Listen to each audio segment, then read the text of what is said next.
Hey Alpha Males, recently put out an episode of a backcountry bug out and lessons learned from that. That was a new content this week. I thought it would be good to put out the one from last year when I did a backcountry trip. Hope you enjoy. What is going on, Alpha Males? Welcome to the Alpha Male Podcast. The podcast where we talk about what it means to be a man the right way, with God at the center. And we don't apologize for that.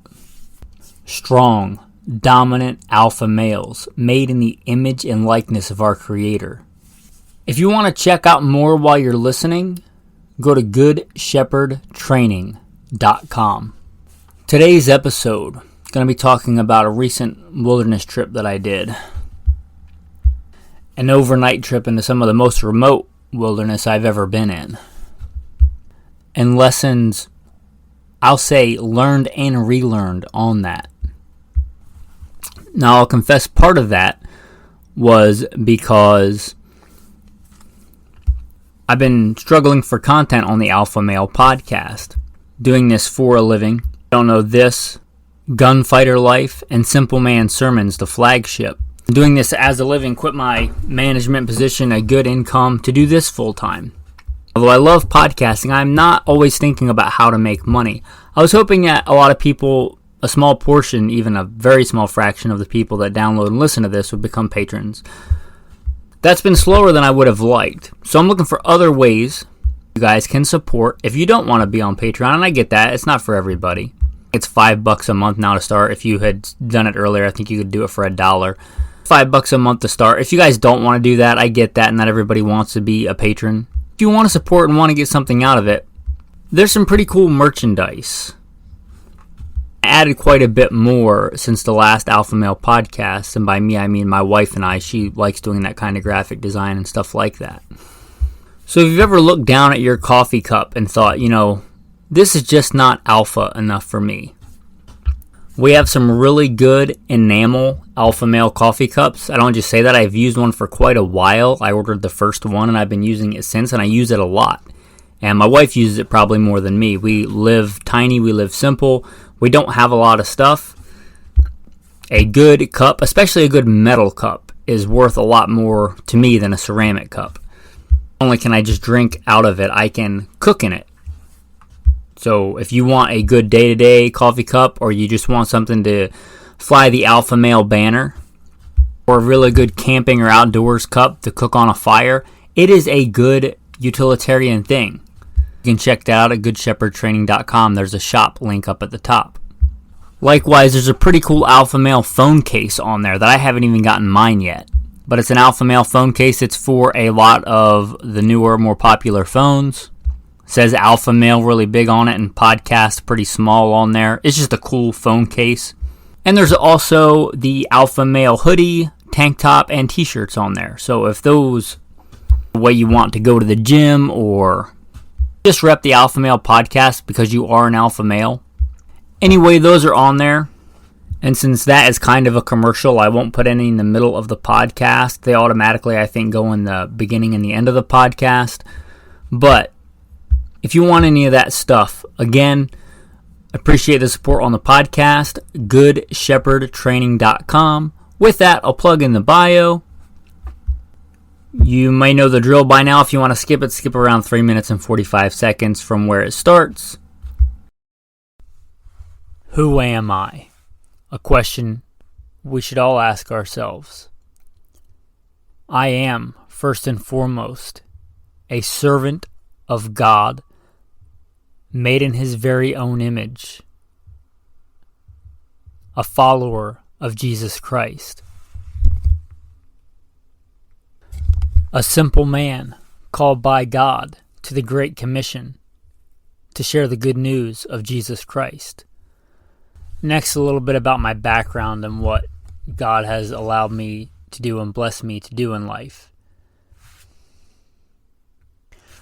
Grew up what most would consider very poor in the backwoods of the southeastern and mid-Atlantic United States. Hunting and fishing. Joined the Marine Corps at 17. Did a couple of combat tours in Iraq. So a decorated Marine Corps combat veteran. Infantry assaultman. After the combat tours, I was an urban warfare instructor for the United States Marine Corps under Mojave Viper. I also served in the U.S. Army, both full-time and part-time National Guard. Also a veteran of law enforcement. I served with LAPD. I was a sworn peace officer, a cop for LAPD. I worked regular patrol assignments and more specialized assignments. One of those more specialized assignments was warrant service, fugitive recovery. Also had some other law enforcement roles. I am an FBI certified firearms instructor and been certified by another 3-letter government agency in a lot of firearms and training things. I've also been a private contractor, worked in the private sector pertaining to tactics and gunfighting and protecting America from enemies foreign and domestic. I served as the commander of a tactical team to stop active shooters in a large metropolitan area. That was our primary mission, to stop active shooters, which sadly are a thing in America today. I've also been blessed to do quite a bit of competition shooting. Started my first formal competitions even before joining the Marine Corps at 17. I had won more shooting competitions than I can remember. I have competed in all manner of disciplines in shooting. I've been blessed to be a state rifle and pistol champion, West Coast regional champion. Like I said, been blessed to win more shooting competitions than I can remember. Mentioned hunting. I've hunted to put meat on the table starting when I was a child. I've also been a professional big game hunter and guide, hunting and slaying all manner of beast. And I don't apologize for that. Humbled to be the host of 3 podcasts. Simple Man Sermons, Alpha Male Podcast, and Gunfighter Life. Obviously, as things not mentioned, I've been blessed to do many other things. But, again, first and foremost, I'm a servant of God, a believer and follower of the Bible, the Word, Jesus Christ. And I don't apologize for that. With that, let's transition into today's topic. So, as mentioned in the prelude, I recently went on a wilderness excursion. I mean, deep wilderness. There are many reasons for this. Is first and foremost is and should be to spend time with God. For Jesus often withdrew into the wilderness in a solitary place. Even when people were seeking him, he withdrew. He often went out into the wilderness to pray. You'll see that mentioned many times in the Gospels. He also tells his disciples, go ye out into a desert place and rest a while, or into a secluded place and rest a while. I like that time in solitude. I like that time in God's creation without the hurried, busy markings of society. That's number one. Number two, I just legitimately really enjoy being in the wilderness. I really do. And although I love my wife and I love her company, I'm very blessed to have my wonderful wife. Sometimes solitude is healthy and good. Another reason for that, I'll be honest, is I was struggling to get content for the Alpha Male podcast. As I mentioned in the prelude, Gunfighter Life I also do, and by God's grace, the content for Simple Man Sermons comes from the Holy Spirit. But I was struggling to do several episodes a week of Alpha Male Podcast and have fresh new content for you guys. And sometimes it's good to step back and change your environment to help your brain reboot and think a different way. Today's podcast is going to be directly about that excursion and lessons learned, but I also came up with several other ideas by God's grace. I'm counting 5 other ideas for shows. And by God's grace, I was able to work and get ahead and do a week in advance or so before I went, so you guys weren't missing any content. And as I talked about before the bio, other ways to make money, because I was hoping that just a fraction of the audience that listened would step up on Patreon and become patrons and be part of that insider chat. But anyway, trying to think of other ways, you guys don't want to do that, to support the podcast. Another goal was to do some scouting and or killing of bear and mountain lion, as it is season. And the tags here where I'm at are $16, so I bought one of each. And although that part wasn't a success, I shot no bear or mountain lion yet on this trip. It was a great trip. So let me talk about what the idea was. So I wanted to get solitude, which for me means not hiking on a trail, which for me means not going on a road, which for me means not going places other people go. By definition, solitude means you're alone. So I stepped back, thought critically, which is a skill I've talked about before on the Alpha Male podcast. Looked on maps, scouted out some areas that went into Wilderness National Forest. Now I just looked it up, and it says the national forest I went to was 1.8 million acres. And I know it touches at least one more national forest, the Six Rivers National Forest, which is huge.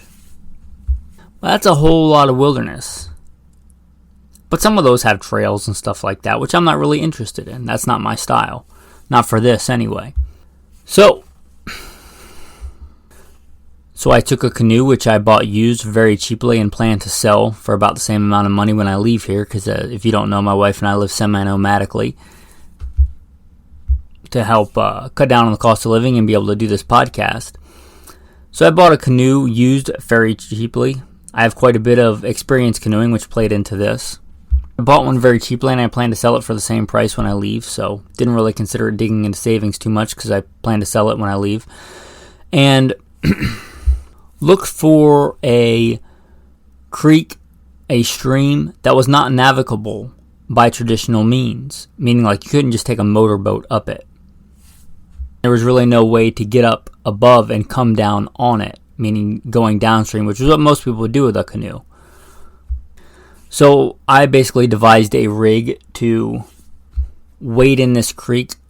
I had reconnoitered, I had done some recon beforehand and thought roughly about how big the creek was. I knew that I could ford it if I had to, meaning cross it. And I hauled this canoe upstream, like tied ropes around me and big pieces of elastic, and hauled this canoe behind me with trekking poles and hauled upstream, which is pretty arduous. And where it got too rocky for that, I literally man-hauled this canoe over rocks by literally yanking it and pulling it up over rocks, basically rock crawling with a canoe, which was actually a lot more labor-intensive than I had anticipated, but a lot of fun. Pretty dangerous, would not recommend it, but that was the idea, to go up this unnavigable stream or creek, and if something happened, it would be easier to get back in theory, and much faster because I would be in the canoe going downstream for most of it where I could. So that's what I did. I hauled about, I think, 7 hours worth of doing that, both trekking upstream and man-hauling that canoe up some pretty crazy boulders and rocks and things like that, with the Rhodesian Ridgeback Alexander Hamilton. And spend the night out in the wilderness under a poncho, what is referred to in the military as a poncho hooch, like basically a very crude shelter made out of a poncho, in the rainforest of the Pacific Northwest, and head back downstream the next day and connect with the Rogue River, which runs next to the house. So I could get back home if I didn't have any comms or anything. Because for most of it, there was no reception or anything. I thought once I got back to the main part of the Rogue River, at least at some point, I would be able to get comms. If not, I would eventually run into a place I know I could get home by hiking home. So that was the plan.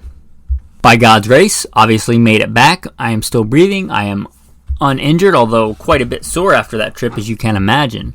But that's about it. It was a great trip. As for the prime directive, spending time alone in the wilderness with God, check. Awesome.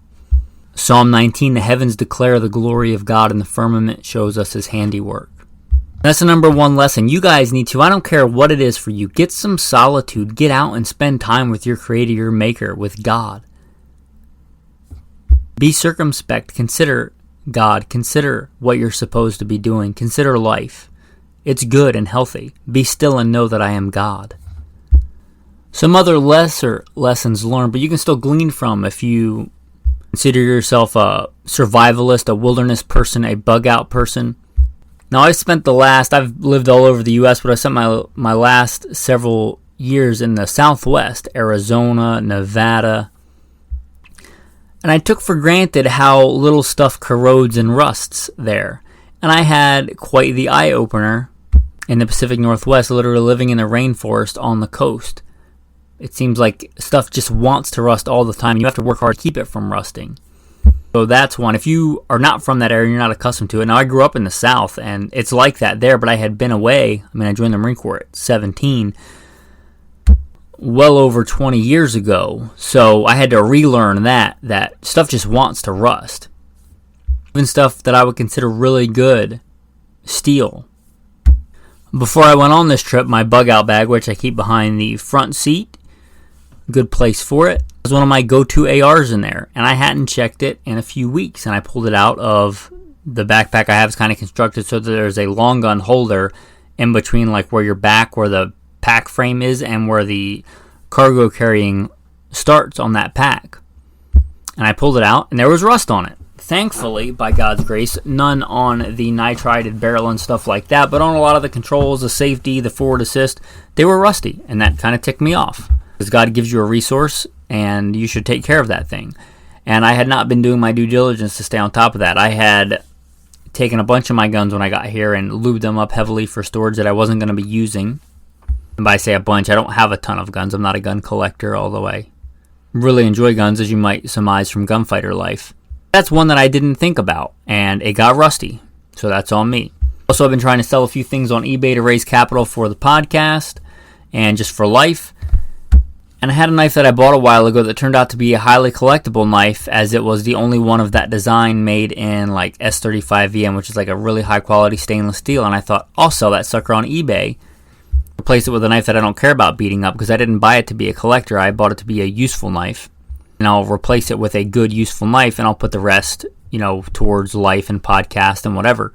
And I pulled it out of the sheath. It's super rusty, even though it's, again, touted as being a really good steel.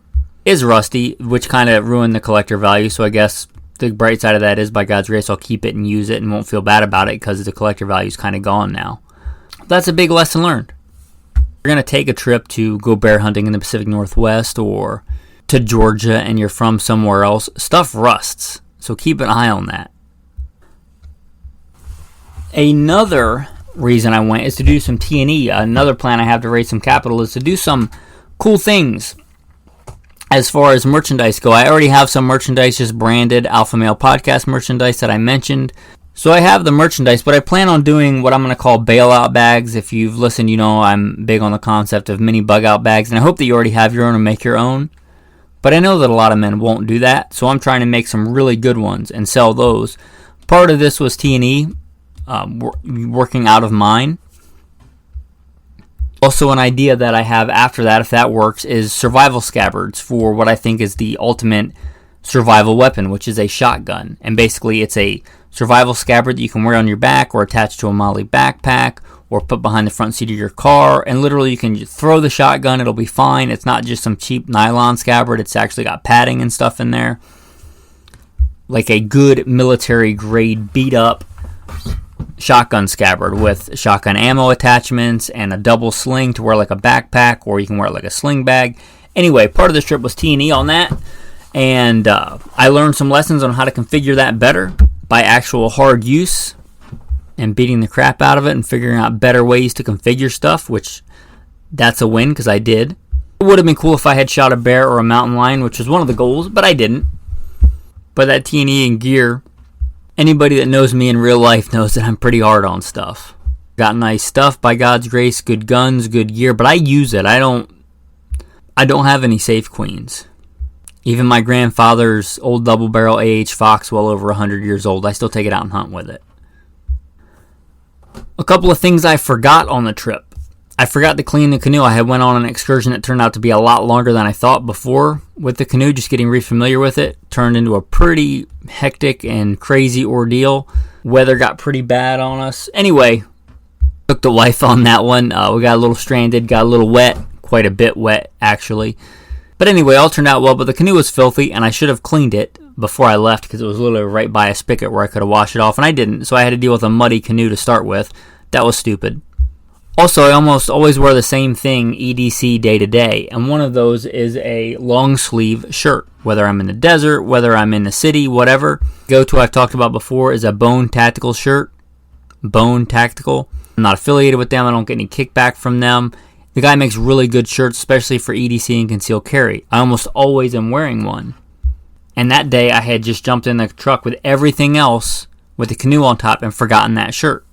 I had to lather myself in sunblock, which is not my favorite. I don't like doing that. Also, forgot to reapply sunblock, and when I got back, my face looked like an alligator because I had gotten quite a bit of sun. It adds up when you're, outside all day, all night. Anyway, lessons learned. The extra stuff, make sure you have all your regular EDC stuff. Also, sunblock, as I learned, as my wife told me, is not a once on and forget kind of thing. Now, I'm Italian, I don't burn that easily, but yeah, if I'm outside all day in the sun, I'll burn. And I did. So there's a lesson learned, or relearned. Actually reading the sunblock and seeing how long it's good for, that's probably important.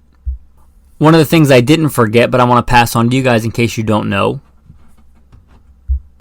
When you're gathering wood for a fire, a good rule of thumb is gather 3 times more than you think. Whatever you think you're going to use, gather about 3 times more than that. And you may have a little bit left over, but you're probably going to use way more than you think. Fire burns fast. Another good thing is if you're making a fire, like, let's say I built a fire on this trip, which I did. I didn't need a big roaring fire. I needed enough to warm myself back up, get my feet warm, because they had been wet most of the day. Cook a fish that I had caught, by God's grace, and boil some water. And that's it. I didn't need a big roaring fire. But either way, whatever I thought I was going to need, gather 3 times the amount of wood you think you're going to need, because you're going to probably need more than you think. That goes for tinder. Nothing in building a fire can be more frustrating than you are out in the wilderness or wherever, and you finally get a spark into a flame, and you get it going, and you don't have enough tinder, and it burns out because it's not big enough to start the bigger stuff that you have for a fire. So whatever tinder you think you need, have 3 times as much. Much better to gather it and have it on hand and not need it than to get that spark into a flame and finally get it going, and you can't start your fire because you don't have any of that intermediate tinder to catch your sticks or your twigs or anything like that. Doing that prep work, having the right materials to start that fire beforehand really pays off. So that's a lesson learned there on fire. Another big one for fire is, just like I took for granted stuff not rusting in Arizona and Nevada, I really took for granted how easy it was to start fires out there because everything is dry.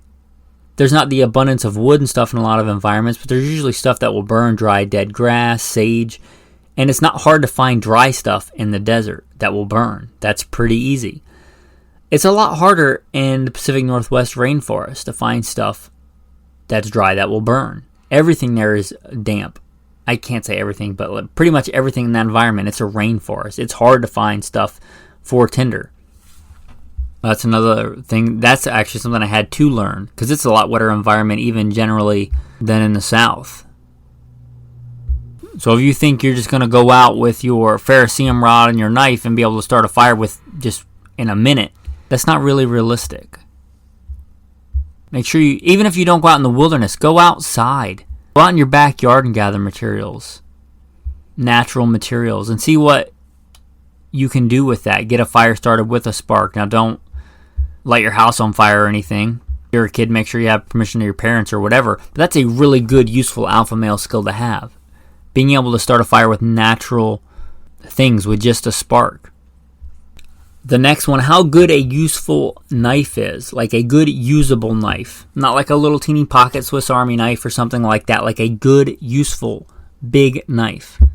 You'll know one of my go-to recommendations is a Buck 110 Slim. If you want to carry it on a pouch or in your more traditional, just a regular Buck 110 will do pretty much everything that you need. We're out in the wilderness like this, and for my day-to-day EDC, I generally carry a little bit larger fixed blade. Like today, when I'm done podcasting, if I get a couple of podcasts out, I'm probably going to go in the wilderness. Hopefully catch dinner for tonight. Save some cost of living expenses. But anyway, a good fixed blade knife, I use that a lot on this trip.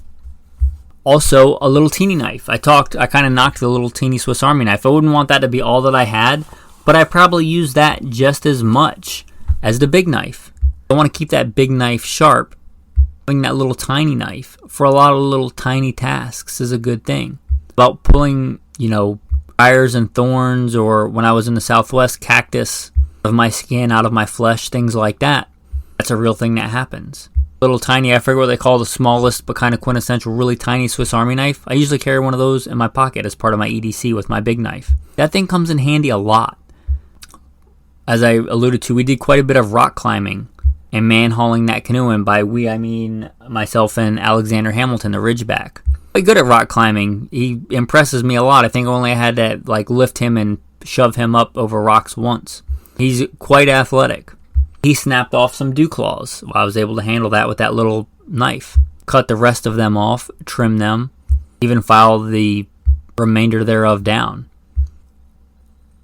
I think it's important as a man to have a good go-to EDC knife, just from the wilderness, but all the time. I've talked about this before, and I think my number one recommendation is the Buck 110 Slim. Most people are not going to carry a fixed blade. They're just not. I do almost always. I say almost always. I do have the ultralight EDC, which I've talked about, but I almost always carry a fixed blade, but I almost always carry a smaller EDC knife, that little teeny Swiss Army knife, because again, sometimes you don't want to mess up your good blade on something that's really bad for it. Sometimes you just want a tiny blade or another useful tool. Trying to pry something open or something like that, I don't want to use my big, nice fixed blade. I want to keep that sharp and ready.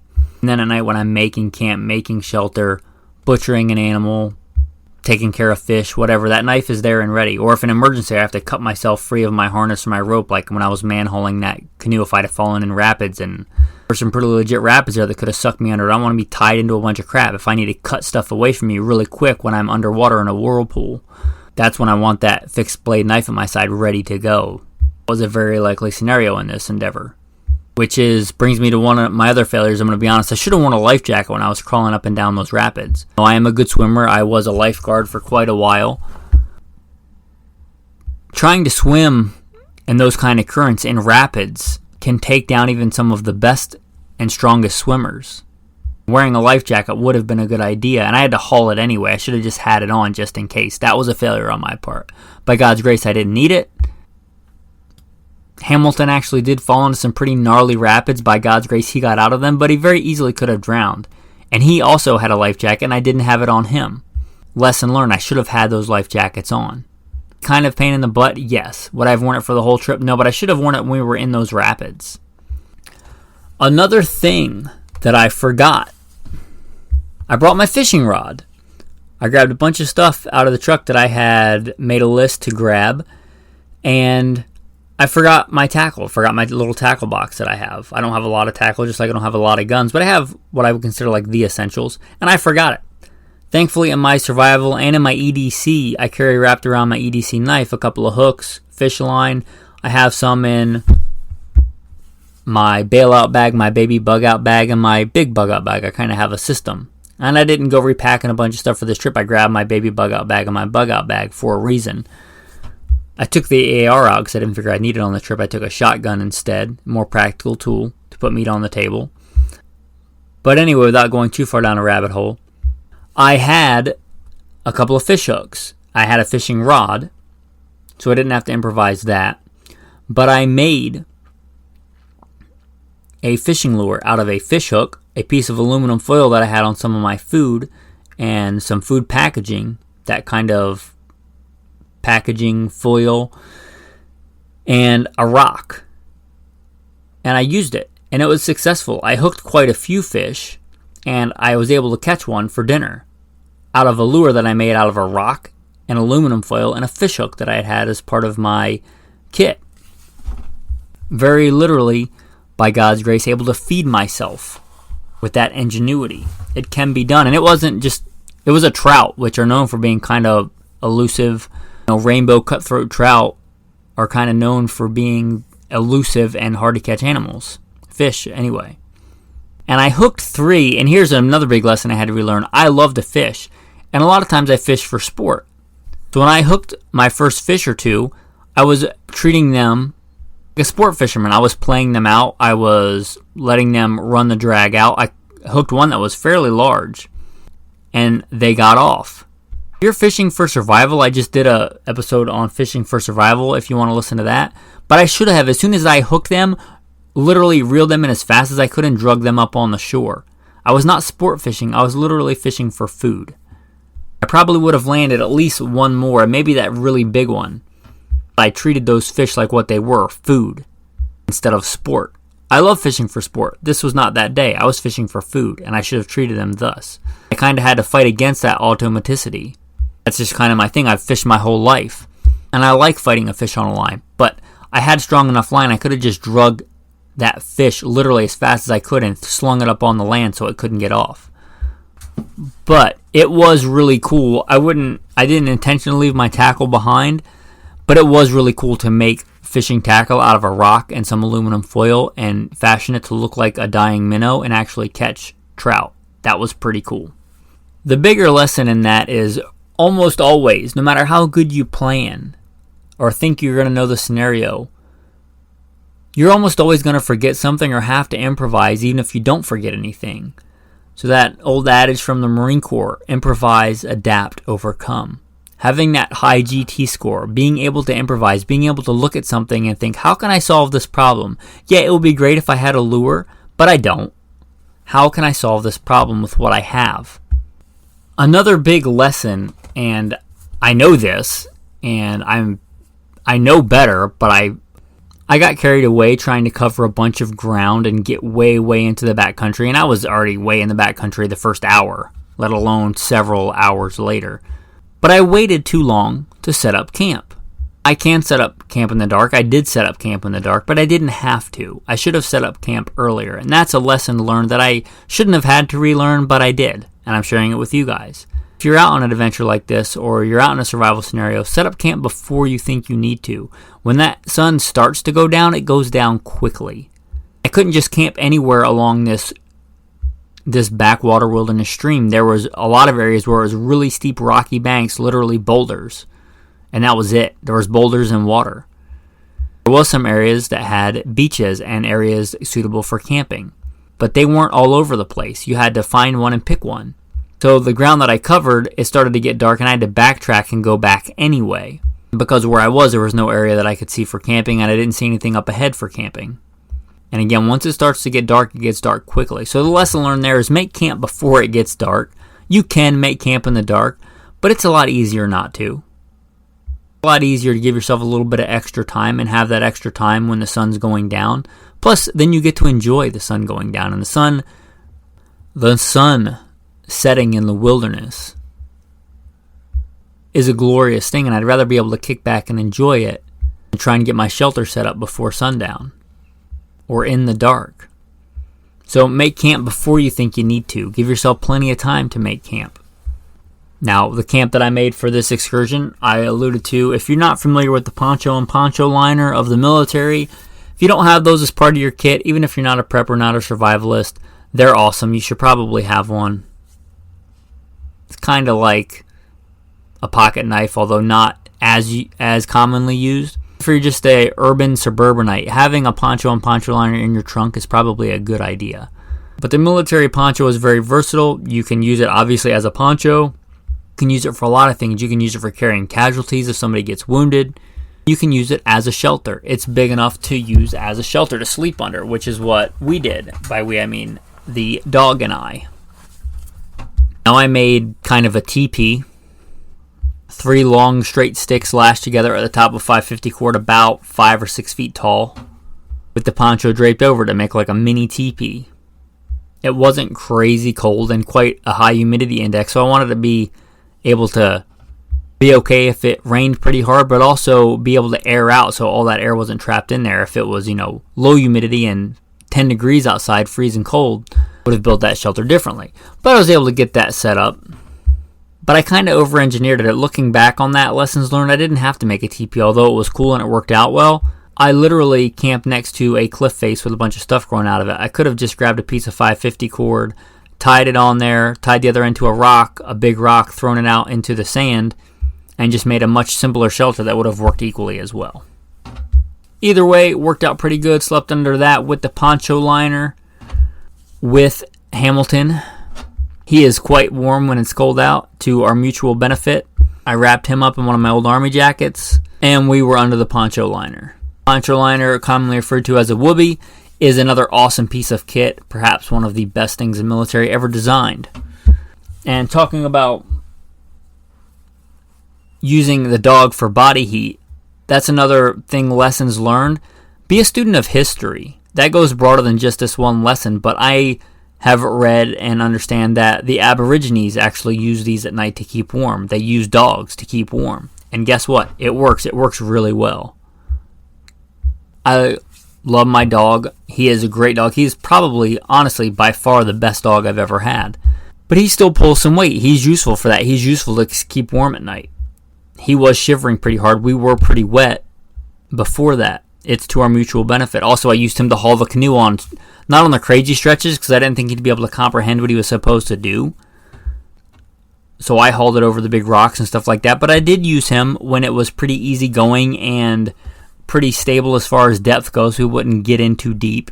But I did use him to haul the canoe upstream on the straight, flat stretches. I don't consider dogs to be house decorations. I consider them to be useful animals. Hamilton has already treed 2 bears, which I'm thankful for. It wasn't season, so I couldn't shoot them. But he treed a mother with cubs, which I was walking up on doing something else, doing another wilderness task. Who knows how that would have turned out if he had not treed that bear and alerted me before I got there. That could have been very bad. Walking up on a mother bear with cubs is not a recipe for success historically. So he pulls weight in that wilderness excursion relationship. He's not just there for decoration. One of the things I forgot for him, I did remember a life jacket, or I rather should say I made him one out of a harness that he had anyway, and some foam that we had out of another life jacket. Kind of fashioned one that worked pretty well. But he has a neoprene kind of wetsuit because, again, it's cold when you're wet all day in the rainforest. Those cold, clear creeks. And he has one, and that's something I forgot. He just had to deal with it. But it would have been better if he'd have had it. He'd have been far warmer and far more comfortable. Another lesson learned, I should have brought more food. I did not eat the whole second day until I got back to civilization. You burn a lot of calories doing stuff like hauling a canoe upstream. I took a bunch of food out of my pack. I didn't have to. My pack wasn't that heavy to start with. As I said, my bug out bag stays behind the front seat of the car. That's another lesson learned. Have it where you can grab it and go. But I had quite a bit of food in there. In fact, a lot more than I ever would have needed on this trip. But I took too much out. I should have kept more in there. Also, Ham was quite a bit stressed out at times, Hamilton, and instead of eating his dog food, he ate some of my food because he likes it better than he'll eat it even when he's stressed. So some of my food went there. Anyway, lesson learned, should have brought more food. Not that big a deal. You can go without food for a while, you're not going to die. Unless it's a long while. As I talked about earlier, made a fire. And as I talked about earlier, lessons learned from history. I recently read and did a podcast on a book, Empire of the Summer Moon, about the Comanches. And one of the things they talked about for the Comanches there was a gunpowder cloth. And as soon as I mentioned that in that book, I thought, that's a really good idea, gunpowder cloth. So I had one with me.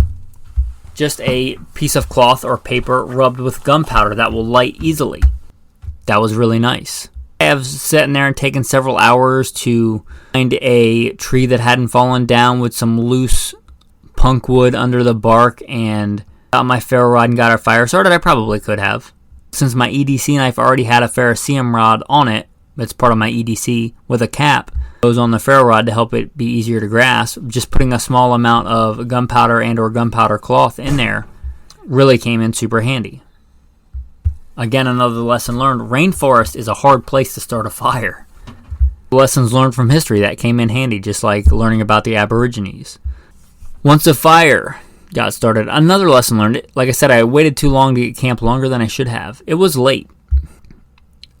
I've talked to people like, how are you going to get clean water in a survival scenario? And they say, just boil water. Well, I had several ways to get water. And I thought that night I would boil some water. A water system, a metal canteen, a metal canteen cup. So I thought, I'll boil some water. I'm already making a fire. Boiling water takes a long time. And I know that. I'm talking about like on a propane stove. I'm talking about on an actual fire. It takes a long time. It was like midnight before I got to bed. For the rest of the trip, I just threw iodine tablets in water. It's a much easier, much more effective way. They weigh very, very little. Not very expensive at Walmart. I already knew that. That's how I'd gotten my water earlier that day. That's how I got it the next day. But I thought at night, I'm making camp, I'm making a fire, I'll boil some water. It's a lot of time and a lot of energy to gather enough wood to boil a significant amount of water. Especially if you're doing that kind of manual labor, you're going to want to drink a lot of water. Probably not going to have the time or the energy to boil your own water if you're on the move. Boiling water is, I'm not saying it's not viable, but it's not very practical in all but a sedentary, stationary survival environment. If I had a bunch of metal containers and a bunch of ways to boil water, I was just hanging out all day and had a fire going all day, yeah, I could probably boil water and have enough to survive and drink. But being on the move and trying to do that, it takes a long time, one, to gather stuff for a fire, to build a fire, to start a fire, and to boil water. That takes a long time. It took, I want to say, about 4 hours to get that water boiling, and that was just one metal canteen and canteen cup. Boiling water takes a lot of time. That's a lesson learned, and a lesson you should glean from this if you don't know that. Think, oh, I'm just going to bring a metal cup and boil water. You can do it, but it is quite time and labor intensive. Those water purification tablets, or if you can't, they're not expensive. But if you don't have those, just a way to carry a little bit of bleach and look up the right ratio of bleach per water to make it safe. That water probably would have been fine. It was some of the cleanest, clearest water I've ever seen. But I also know that drinking dirty water is a major killer in survival scenarios. It's not worth the risk if I don't have to take it. Most of your city water has chlorine and stuff like that in it anyway. If you get the iodine tablets, iodine is actually a good thing for you and for your body, so there's no really issue there. Anyway, lesson learned. Water is not something you want to mess around with. Have multiple ways to get clean water. Number one way is like a Sawyer Mini, and I didn't use that on this trip because I use it all the time when I go on my little mini excursions. Trying to, like I said, test and evaluate and do other things on this trip. Add that if I needed it. Certainly use it a lot in the past, especially on hunting and fishing trips. This time, I did the iodine and boiling water. But boiling water, again, takes a long time. So remember that, glean from that what you can. One of the things also that I have changed on my EDC, I carried a wallet on this trip. I probably didn't need to because it's not useful for anything. It's just part of my EDC and I forgot about it. But if I'm going to carry it anyway, I carry a really minimalist wallet. Usually like a hunting license and a few cards on there. Concealed carry permit, driver's license, a couple of ways of payment, and that's really it. It's really minimal. But I threw in a couple of Write in the Rain pages. You might want to consider that for your EDC or for your baby bug out bag. And in a really wet environment like that, even though I got very wet, all you have to do is really brush those off or shake those off, and they still burn really well. You collect natural tinder and go out and go on an excursion and find a dead log that's standing upright and find dry wood to start tinder, you can. It's a lot easier, especially if you're injured or something like that, to pull out a couple of pages of Write in the Rain paper. Look those notebooks up if you don't know. They're big in the military, but they pretty much will write anytime, wet, dry, whatever. They'll also burn pretty much anytime.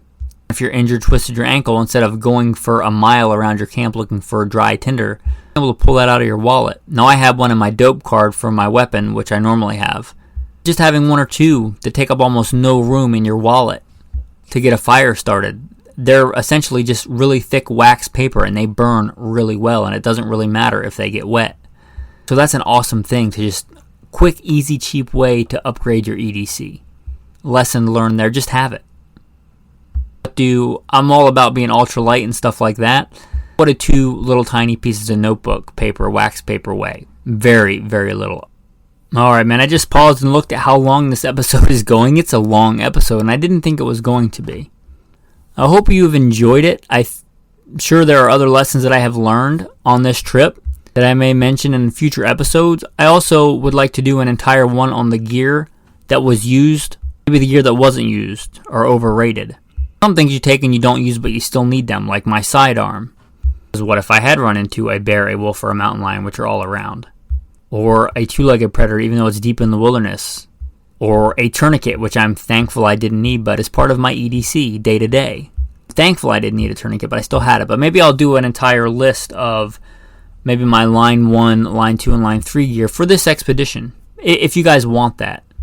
Reach out to me. Let me know if you want that. Let me know if you want to hear about anything else. You know, I'm not unapproachable. GoodShepherdTraining.com. There's a contact me link on there. Patrons pretty much have access to me all the time. We talk pretty much every day except for Sabbath. Sabbath I rest. They have access on Patreon. They also have a group chat, which I am involved in and very humbled and blessed to be a part of. If you want to be part of a like-minded tribe that talk about this kind of stuff and much more, you can do that by becoming a patron. If you want to support other ways, there's a simple Venmo link on there. If you're like, hey, this podcast is worth $1, throw out $1. If you want to help feed a hungry Alexander Hamilton, maybe I was joking around with my wife, maybe I should put like a picture of him in a sad face on the website saying, help feed, play a sad song. But I'm not going to do that. He is not at all malnourished.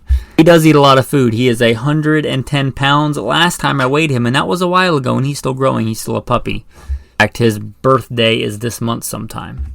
Anyway, GoodShepherdTraining.com if you want to contact me. If you want to become a patron. In fact, click on the patron link that's on the website. GoodShepherdTraining.com. I'll also put the Patreon link straight on there. But if you go, even if you don't want to become a patron, click on it.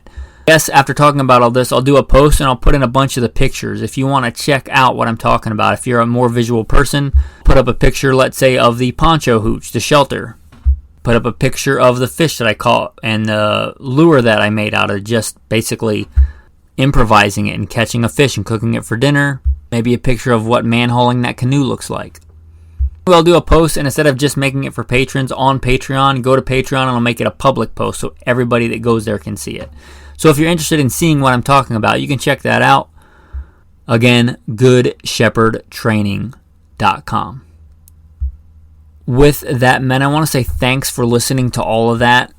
Although they'll automatically put ads in the front and back of the podcast, I won't put any in the middle since I already kind of advertised GoodShepherdTraining.com. And as a thanks for listening, I'll throw out a tactical tip, another one, although there was quite a few in this episode. As per the normal, a tactical tip and a tactical verse of the day. Got quite wet on this trip. One way to keep stuff dry, especially small stuff, just your regular drinking straws that you get when you go to a restaurant or establishment or Dutch Brothers or whatever. A regular old drinking straw. You heat that up to the point where it starts to melt and not burn, you can take a pair of needle nose pliers and crimp it down. Fill it with whatever you want to fill it with and do the same on the other side. It takes some practice to get the temperatures right, but I mean, what are you out? A straw? But make these an inch or two long and fill them with whatever you want to keep dry. Now, by God's grace, I don't take any medication, but if you wanted to put medication in here, a multivitamin or something in here that didn't dissolve or get wet in your pocket, you do have to take a medication, make that part of your EDC, put it in one of these containers. Use it for that gunpowder cloth that I talked about. Just cheap cloth or tissue paper rubbed with gunpowder. You could fill one with Neosporin. Whatever you'd want a small, pretty robust actually, and watertight container for. Now obviously they're single use, but who cares? Again, it's a straw. Don't know what a pack of straws costs, so I just give them when they give them to me. I don't generally drink a drink with a straw. And I almost never go out to eat. But even I can find a straw here and there. So anyway, that's your tactical tip. Making waterproof containers out of straws. If you didn't know about it, it's a thing. For whatever thing you may want to put in there. That's your tactical tip of the day. The tactical verse of the day we alluded to in the beginning. Do you consider yourself a follower of Jesus Christ? Well, man, if not, then you should be. It is the number one choice you should have made in your life thus far. And if you haven't, repent and turn to Christ. But if you consider yourself a disciple of Christ, here's what Jesus tells his disciples. Mark chapter 6. And he said to them, "Come aside by yourselves to a deserted place and rest a while." It doesn't have to be the same thing that I did, but I think it's good and healthy, and Jesus obviously told his disciples to get out from the hustle and bustle sometimes into a deserted place and rest a while. Another verse, "Be still and know that I am God." With that, men, thanks for listening to the Alpha Male Podcast, and have a blessed day.